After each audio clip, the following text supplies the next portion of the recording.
नेपाली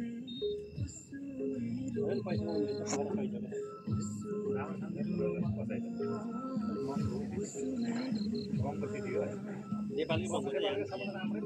त राम्रोसँग महँगो सफा पनि छ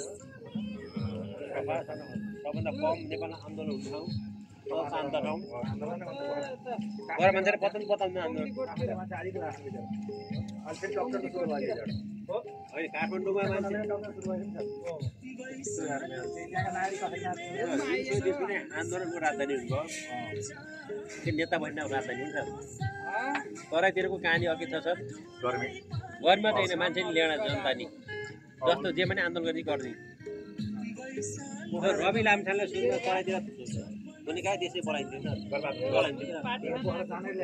काठमाडौँ ठुलो जलाइन्थ्यो सर